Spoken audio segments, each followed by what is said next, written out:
अब अगला क्वेश्चन देखिए इसका क्या कर रहा है।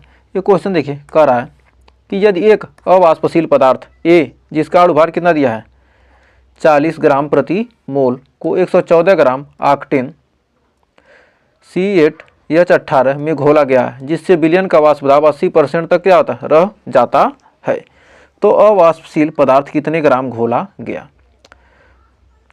तो हमारा एम बी दे दिया है। यहाँ पर हमें क्या क्या दिया है, अब आइए इसको, तो अब यहाँ पर देखिए क्या क्या दे दिया है। ये हमारा क्या अवाष्पशील है, यानी क्या है एम बी अवाष्पशील पदार्थ, तो हमारा एम ए दे दिया है। और हमारा डब्लू बी दे दिया कितना, यहाँ पर 114 ग्राम ऑक्टेन घोला गया है। तो 114 ग्राम क्या किया ऑक्टेन को घोल दिया गया। तो डब्लू ए हमारा एम ए कितना दिया और डब्लू बी यहाँ दे दिया और एम बी यहाँ पर दे दिया। और ये क्वेश्चन आपके एनसीईआरटी से लिया गया है। तो यहाँ पर पी बी नाट माइनस पी बटे हमारा क्या जाएगा पी बी नाट इंटू क्या जाएगा हमारा बराबर हो जाएगा कितना यक्स ए, बराबर हमारा कितना हो जाएगा यक्स ए।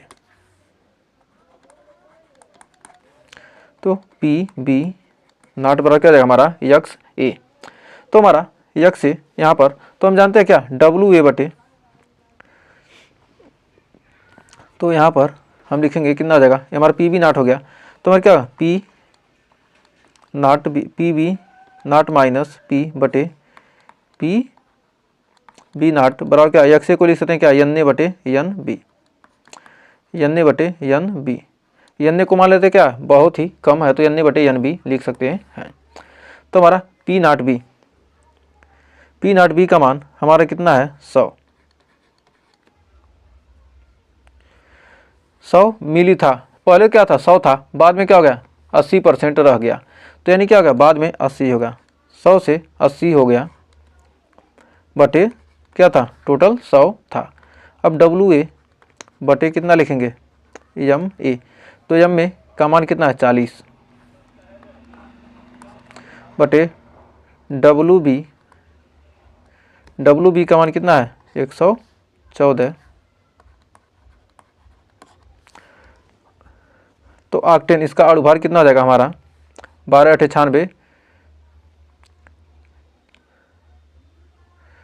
6 कार्बन 12×8=96 और 18 कितना हो जाएगा 114।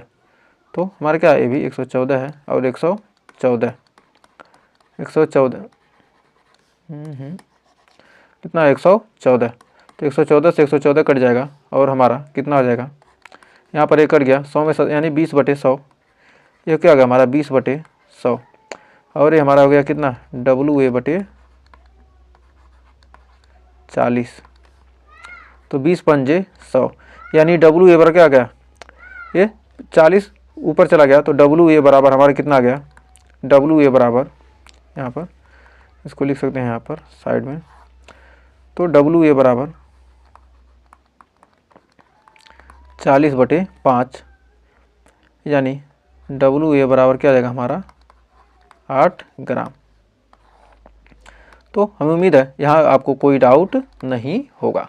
तो बढ़ते हैं अगले क्वेश्चन की तरफ। तो अगला क्वेश्चन कह रहा है यदि 3.42 ग्राम शर्करा यानी चीनी को 100 ग्राम जल में घोला गया है, तो कह रहा है कि 3.42 ग्राम शर्करा यानी डब्लू ए को क्या किया गया जल में घोल दिया गया यानी डब्लू बी। तो हमारा इसका डब्लू ए क्या इसके क्या इसका हम अणुभार निकालेंगे तो क्या होगा हमारा एम ए, यानी चीनी का अणुभार कितना होता है, चीनी का अणुभार होता है 342, तो 342 हो जाएगा 16×11 + 22×1 और 12×12 करेंगे तो 342 आ जाएगा। तो कह रहा है घोल 100 ग्राम जल में घोला गया है, तो क्वथनांक में उन्नयन ज्ञात कीजिए। और के बी बराबर यहाँ पर दिया है छूट गया 0.52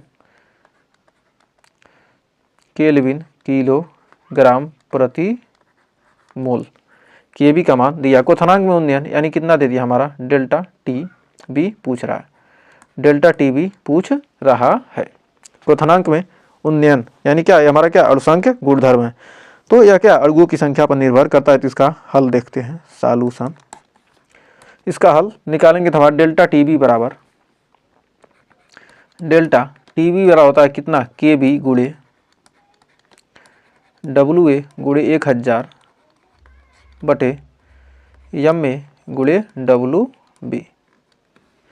तो एम ए गुणे डब्लू बी, तो डेल्टा टी बी का मान के यहाँ से निकल जाए, के बी का मान कितना 0.52, तो डब्लू ए का मान कितना दिया है 3.42 और एम ए का मान कितना है 342 गुणे डब्लू बी का मान कितना है 100 ग्राम गुणे 1000। तो यहाँ पर क्या होगा, यहाँ पर इससे ए कट गया और कितना आ गया हमारा 0.01 और 1 0 2 0 2 0 कट गया और हमारा कितना आ गया, यहाँ पर गुणा हो जाएगा तो हमारा हो जाएगा डेल्टा टी बी बराबर 0.052 डिग्री सेल्सियस। तो हमें उम्मीद है यहाँ तक आपको कोई डाउट नहीं होगा, यही हमारा क्या होगा आंसर हो गया। और हमारा क्वथनांक में जो उन्नयन है कैसा गुणधर्म है, क्वथनांक में उन्नयन हमारा डेल्टा टी बी, ये हमारा क्या है अणुसंख्य गुणधर्म है, अणुसंख्य गुणधर्म है। यह क्या होता है, अणुओं की संख्या पर निर्भर करता है, इसलिए इसे क्या कहते हैं अणुसंख्य गुणधर्म कहते हैं।